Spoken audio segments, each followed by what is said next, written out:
Hi guys, आज हम पढ़ेंगे स्टैंडर्ड कॉस्टिंग का लेबर वेरिएंस। ओके, मैं लिख देता हूँ यहाँ पे। पिछली क्लास में हमने पढ़ा था मटेरियल वेरिएंस, इस क्लास में हम पढ़ेंगे लेबर वेरिएंस। ठीक है, हमारा चैप्टर है स्टैंडर्ड कॉस्टिंग, इसका हम पढ़ेंगे आज लेबर वेरिएंस। ठीक है,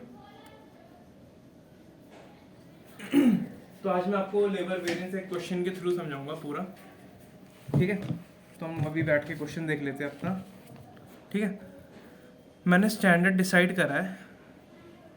ठीक है, ये बात तो ध्यान है ना आपको कि हमेशा स्टैंडर्ड को हमेशा पहले क्या करते हैं, एक्चुअल में कन्वर्ट करते हैं। ये बात तो मैंने आपको पहली पिछली क्लास में बताई होगी। एक्चुअल में क्या करते हैं, हमेशा कन्वर्ट करते हैं। ठीक है, तो फिर ना मुझे ये लेबर वेरिएंस आज जब मैं पढ़ाने वाला हूँ, तो ना एक क्वेश्चन की तरह हम उसको समझते हैं। मुझे स्टैंडर्ड दे रखा है स्किल्ड वर्कर्स। ठीक है, मेरी 3 कैटेगरी है, skilled workers, semi skilled workers. ठीक है, स्किल्ड वर्कर्स लिख देता हूँ, वर्कर्स, सेमी स्किल्ड वर्कर्स, और तीसरी मेरी कैटेगरी है अनस्किल्ड वर्कर्स। ठीक है, तीसरी कैटेगरी क्या है मेरी, अनस्किल्ड वर्कर्स। ठीक है, तो फिर देख लेता हूँ। मैंने स्किल्ड, मुझे मान लो मैंने स्टैंडर्ड सोचा कि मैं 4 पीसेस के हिसाब से, ठीक है, मैं स्किल्ड वर्कर्स 2 रखूँगा, है ना, 2 वर्कर्स रखूँगा, है ना, एट द रेट 20 रुपये पर 1 घंटे के हिसाब से। ठीक है, दूसरा क्या है मेरे क्वेश्चन में, मैं दूसरा रखूँगा सेमी स्किल्ड वर्कर्स को मैं रखूँगा 4, एट द रेट कितना, 12 पर आवर, 12 रुपये 1 घंटे के हिसाब से। और तीसरे वाले को मैं रखूँगा 8, क्या बोलते हैं, 4 वर्कर्स, तीसरे वाले भी मैं 4 वर्कर्स रखूँगा। ठीक है, एट द रेट कितना, 8 रुपीज़ पर आवर। ठीक है, ये मेरा हो गया स्टैंडर्ड। ठीक है, ये क्वेश्चन है। और मान लो, और फिर मेरा एक्चुअल क्या है, मैंने एक्चुअली क्या किया, मैंने एक्चुअल में कितना प्रोड्यूस करा, इस क्वेश्चन में दे रखा है 810 पीसेस मैंने प्रोड्यूस करे। ठीक है, मैंने 810 पीसेस प्रोड्यूस करे, जिसमें मैंने मेरे जो स्किल्ड वर्कर्स है मैंने 2 लगाए, है ना, स्किल्ड वर्कर्स मेरे 2 थे। At the rate actual cost कितनी है इसकी, 20 पर आवर। ठीक है, और दूसरा क्या है, सेमी स्किल्ड, सेमी स्किल्ड कितना है, 3 workers, at the rate 14 rupees per hour. ठीक है, ये देखो, ये वर्कर्स दे रखे, ये सारे रेट दे रखे हैं। ठीक है, 8 rupees per hour, 12 rupees per hour. ठीक है, ये रेट दे रखे 1 घंटे के हिसाब से। ठीक है, और तीसरी यही अनस्किल्ड, है ना, मैंने एक्चुअली में अनस्किल्ड 5 वर्कर्स रखे। ठीक है, 5 वर्कर्स रखे, एट द रेट कितने, एट द रेट कितने रुपीज़ के हिसाब से, 10 रुपीज़ पर आवर के हिसाब से। ठीक है, तो ये था मेरा, ये है मेरा क्वेश्चन, स्टैंडर्ड और एक्चुअल। अभी क्वेश्चन आगे भी है, तो क्वेश्चन में आगे लिखा होगा कि गैंग वर्कड, ठीक है, गैंग ने कितने घंटे काम करा, 200 घंटे, है ना। जो एक्चुअल वाली गैंग है ना, उन्होंने काम कितना करा, 200 घंटे काम करा उन्होंने। ठीक है, 200 आवर्स काम करा, जिसमें से जो 12 घंटे थे, वो था हमारा आइडल टाइम। ठीक है, आइडल टाइम का मतलब, मान लो उस टाइम पे कोई मशीनरी ख़राब हो गई हो, या फिर कुछ और कैलेमिटीज़ हो गई हो, लेबर स्ट्राइक पे चले गए हो। ठीक है, तो आइडल टाइम वो होता है जो एकदम खाली टाइम होता है। ठीक है, तुम्हारे 12 घंटे फालतू चले गए। ठीक है, ये है हमारा क्वेश्चन। ठीक है, अब हमें निकालना है इसमें, कैलकुलेट ऑल लेबर वेरिएंस। ठीक है, हमें क्या करना है, सारे लेबर वेरिएंस कैलकुलेट करने हैं। ठीक है, ये है हमारा क्वेश्चन। ठीक है, अब कैसे करेंगे मैं सब समझाता हूँ आपको। इसमें सबसे पहले चीज़ देखो, लेबर में 2 चीज़ें आएंगी हमेशा, है ना। एक तो आएगा रेट एंड टाइम। जैसे कि हमने मटेरियल वेरिएंस में पढ़ा था ना, उसमें क्या मेन था, प्राइस एंड क्वांटिटी। ठीक है, इसमें मेन है रेट एंड टाइम। ये दोनों चीज़ इंपॉर्टेंट है इस क्वेश्चन में, इस वेरिएंस में। ठीक है, रेट एंड टाइम, ये बात ध्यान रखिएगा हमेशा। तो फिर इस क्वेश्चन में हमें क्या क्या दे रखा है, हमें कैटेगरी दे रखी है। सबसे पहले हम यहाँ पे क्या लिखेंगे, ये मैं कैटेगरी तो दे रखी है, मैंने कैटेगरी लिख दिया, ठीक है। और क्या दे रखा है, मैं स्टैंडर्ड रेट दे रखे हैं, वर्कर्स स्टैंडर्ड वर्कर्स दे रखे हैं, एक्चुअल रेट दे रखा है और एक्चुअल वर्कर्स दे रखे हैं, ठीक है। तो हमें इसमें बनाना पड़ेगा कॉलम। पहले हम बनाएंगे एक्चुअल रेट, है ना, फिर स्टैंडर्ड रेट, ठीक है, फिर एक्चुअल टाइम, है ना, मैंने बोलता ना रेट और टाइम, एक्चुअल टाइम और एक्चुअल टाइम वर्कड, ठीक है। मैं समझाता हूँ भी आपको।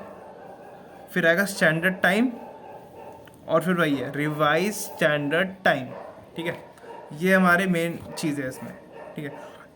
एक्चुअल टाइम वर्क तब आएगा, मान लो अगर क्वेश्चन में आइडल टाइम दे रखा है, फालतू घंटे दे रखे हैं, तभी एक्चुअल टाइम वर्कड आएगा, ठीक है, वरना क्वेश्चन में नहीं आएगा एक्चुअल टाइम वर्क, ठीक है। समझ रहे हो, मतलब एक्चुअल टाइम मैं आपको सॉल्व करके बताता हूँ। तो हमारी 3 कैटेगरी है ना, क्या क्या कैटेगरी है हमारी, स्किल्ड वर्कर्स, है ना, skilled workers, semi skilled workers और तीसरे अनस्किल्ड वर्कर्स, ठीक है।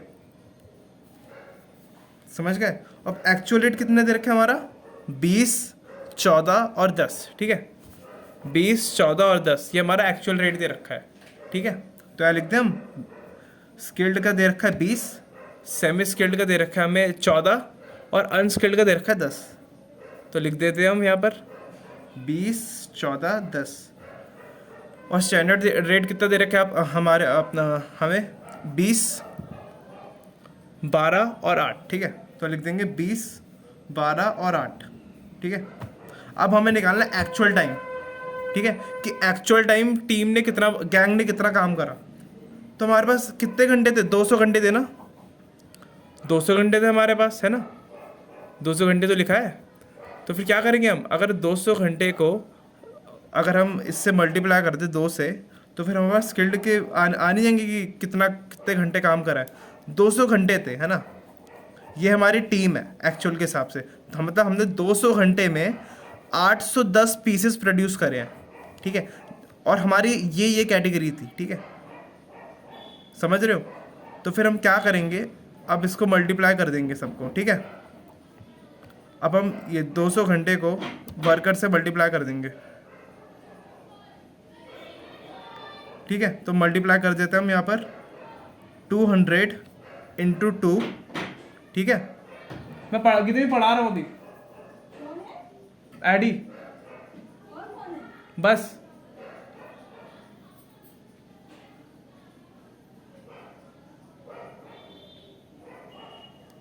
ठीक है।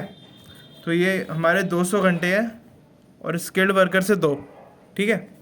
200 इंटू 2, फिर हम क्या करेंगे 200, सेमी स्किल्ड कितना है, 3 वर्कर्स है ना, 200 इंटू 3 और अनस्किल्ड कितने हैं 200 इंटू 5, ठीक है। इसको अब हम सॉल्व कर देंगे,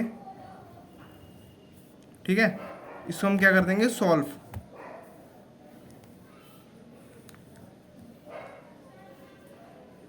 इसको हम सॉल्व करेंगे तो हमारा आंसर आएगा यहाँ पर 400, 600। तो हमारा यहाँ पर आ गया 2000 आवर्स, सॉरी, मतलब एक्चुअल टाइम टीम ने 2000 घंटे काम करे। अब समझ आ रहा है ये कैसे आया, ये हमारा गैंग ने इतने घंटे काम करा है, 200 घंटे, ठीक है, 200 घंटे काम करा है। 200 घंटे मिले थे मतलब उनको, जिसमें से स्किल्ड 2 थे और सेमी स्किल्ड 3 थे और ये अनस्किल्ड 5 थे। तो हमने सबसे इंटू कर दिया आवर्स फाइंड आउट करने के लिए, ठीक है, कि एक्चुअल टाइम कितना लगा, ठीक है। लेकिन अब यहाँ पर है एक्चुअल टाइम वर्कड, है ना। मैंने आपको क्या बताया था कि एक्चुअल टाइम वर्क तब आएगा जब क्वेश्चन में आइडल टाइम दे रखा होगा, आइडल मतलब फालतू टाइम, ठीक है। देखो 200 घंटे थे, ठीक है, जिसमें से 12 घंटे हमारे क्या हो गए फालतू हो गए ना 12 घंटे। तो फिर कितने घंटे काम कराया, एक्चुअल टाइम वर्क कितना घंटा था, -12 कर दो, 188, मतलब 188 आवर्स एक्चुअली काम करा है इन लोगों ने। तो यहाँ पे दोबारा कर देंगे 188 इंटू 2, 188 इंटू 3 और तीसरा 188 इंटू 5। इसको हम सॉल्व करेंगे तो हमारा आ जाएगा 1880 आवर्स, ठीक है।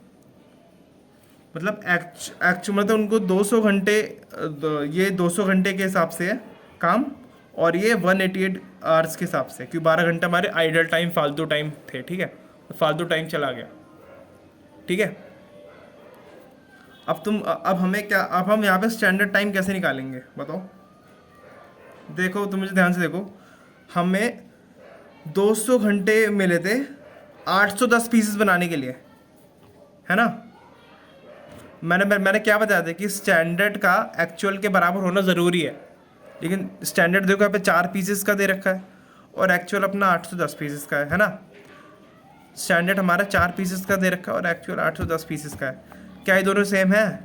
नहीं है। तो मैं स्टैंडर्ड को एक्चुअल के इक्वल करना पड़ेगा। मतलब अगर मैं स्टैंडर्ड में 810 पीस बना रहा हूँ, ठीक है, और अगर मैं स्टैंडर्ड में 810 पीसेस बना रहा हूँ तो मुझे कितने घंटे रिक्वायर्ड होंगे, मतलब मुझे कितने घंटे लगेंगे, ठीक है।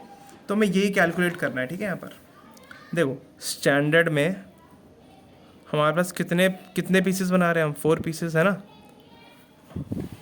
स्टैंडर्ड में हम कितने पीसेस बना रहे हैं, 4 पीसेस, और एक्चुअल में कितने पीसेस बना रहे हैं हम, 810 पीसेस है ना। 810 पीसेस बना रहे हैं, तो हमें स्टैंडर्ड को एक्चुअल में कन्वर्ट करना पड़ेगा। तो कैसे करेंगे, 810 डिवाइडेड बाय 4, ठीक है। इसको सॉल्व कर लेंगे, 405, तो मेरा आ जाएगा 202.5 आवर्स। समझ आया?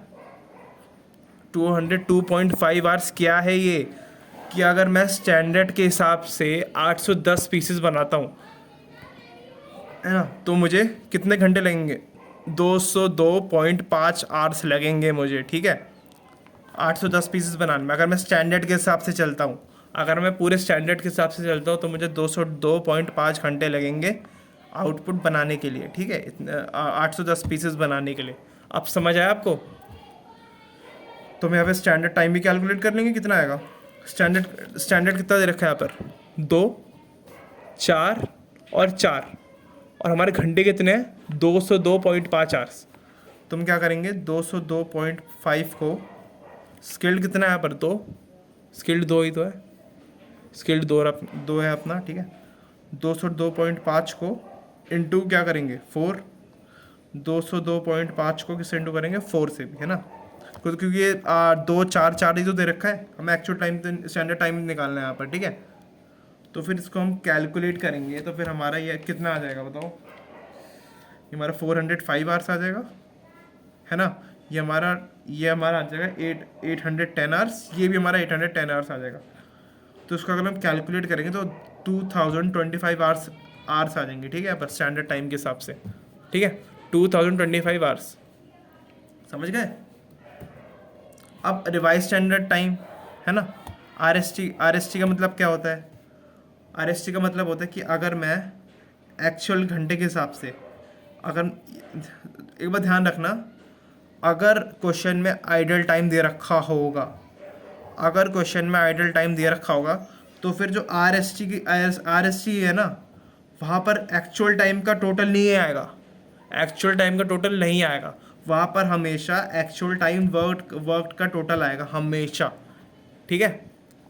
ये चीज़ हमेशा ध्यान रखना, ठीक है। अगर आइडल टाइम दे रखा होगा, अगर आइडल टाइम दे ही नहीं रखा होगा तो फिर ये कॉलम तो बनेगा ही नहीं, एक्चुअल टाइम वर्कड वाला कॉलम ही नहीं बनेगा, है ना। तो फिर हम उस केस में एक्चुअल टाइम को ही आर एस टी में लेंगे, ठीक है, आर एस टी के टोटल में लेंगे। लेकिन इस क्वेश्चन में हमें आइडल टाइम दे रखा है, ठीक है। आइडल टाइम कितना है, 1880 आवर्स, ठीक है, 1880 आवर्स दे रखा है। अब हमें आर एस टी में वैल्यू फाइंड करनी है, कि स्किल्ड की कितनी आएगी, सेमी स्किल्ड की कितनी आएगी और अनस्किल्ड की कितने घंटे आएगी वैल्यू, ठीक है। तो हम कैलकुलेट कर लेते हैं। देखो स्टैंडर्ड में हमें क्या कितने वर्कर्स हैं, 2, 4 और 4, ठीक है। तो यहाँ पे मैं सॉल्व करता हूँ आर एस टी का, है ना। देखो आर एस टी रिवाइज्ड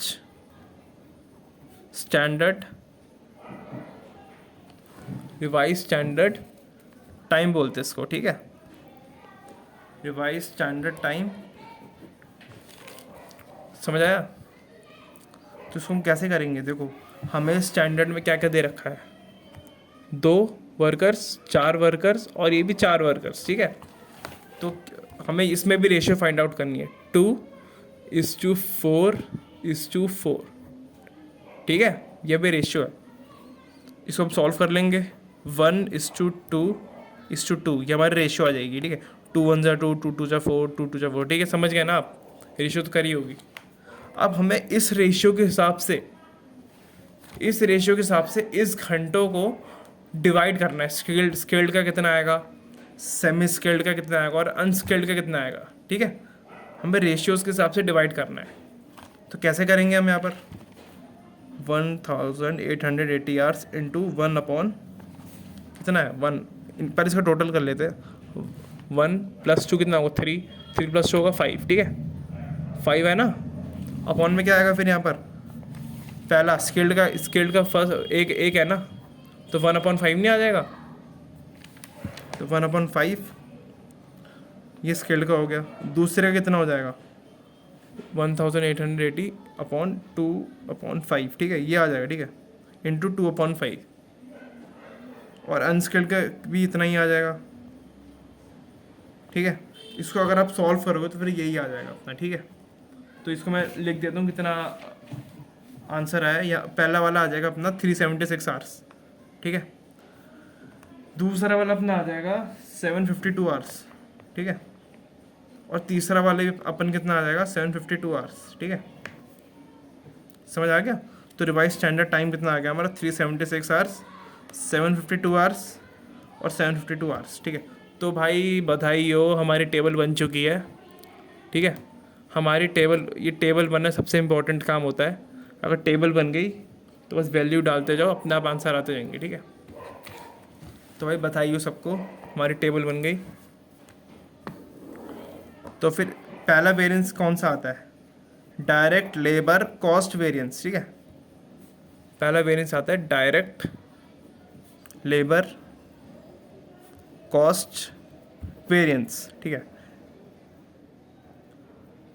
इसका मतलब होता है जो हमने स्टैंडर्ड रेट सोचा था, है ना, स्टैंडर्ड रेट स्टैंडर्ड टाइम के हिसाब से जो हमने सोचा था और जो हमने एक्चुअल में करा है, ठीक है। इसमें एक्चुअल टाइम लेंगे क्योंकि हम उनको देखो 12 घंटे जो फालतू हुए हैं उससे हमें कोई लेना देना नहीं है लेबर्स को, है ना, क्योंकि हमने उनको जो पेमेंट करी है वो तो एक्चुअल टाइम के हिसाब से करी है ना। तो यहाँ पर हम हमेशा एक्चुअल टाइम लेंगे, एक्चुअल टाइम वर्क नहीं लेंगे, समझ आया, क्योंकि हम उनको जो पेमेंट कर रहे हैं वो एक्चुअल टाइम के हिसाब से कर रहे हैं, ठीक है। उनको क्या पता था कि मशीन ख़राब हो जाएगी या फिर कुछ और चीज़ हो जाएगी, समझ आया। तो फिर इसका फॉर्मूला क्या होता है, डायरेक्ट लेबर कॉस्ट वेरिएंस का हमेशा standard time into standard rate, ठीक है, minus actual time into actual rate, ठीक है। ये इसका होता है फॉर्मूला, समझा। इसको हम बोलते हैं स्टैंडर्ड कॉस्ट, इसको हम बोलते हैं क्या बोलते हैं, एक्चुअल कॉस्ट बोलेंगे भाई, इसको एससी, इसको एसी, ठीक है। तो फिर इस क्वेश्चन में हम वैल्यू पुट करके डाल के देखेंगे। स्टैंडर्ड टाइम कितना दे रखा है हमें, देखो 3 कैटेगरी दे रखी है ना। स्टैंडर्ड टाइम कितना दे रखा है हमें, स्टैंडर्ड टाइम, एक second, let me find out. Standard time हमें दे रखा है 405, 810 और दूसरा भी कितना 810, ठीक है। इनटू में क्या करेंगे, इनटू में तो क्या करेंगे, स्टैंडर्ड रेट कितना दे रखा है हमारे को, देखो अब देखो टेबल आ गई, अब आराम से वैल्यू पुटअप करते जाओ, बस मज़े करो तुम बस, ठीक है। स्टैंडर्ड रेट कितना आएगा 20, 12 और 8, ठीक है। तो यहाँ पे क्या लिखेंगे 20, 12 और 8, ठीक है। माइनस में क्या करोगे, अब एक्चुअल टाइम देखो कितना, एक्चुअल टाइम देख लो कितना दे रखा है हमें, ये 400, 600 और ये 1000, ठीक है। लिख दो 400, 600 और 1000 इंटू एक्चुअल रेट कितना दे रखा है, एक्चुअल रेट भी देख लो भाई 20, 14, 10, ठीक है। तो लिख देंगे हम, क्या लिखेंगे, 20 भी लिखेंगे, 14 भी लिखेंगे और 10 भी लिखेंगे, ठीक है। अब इसको हम सॉल्व कर लेंगे।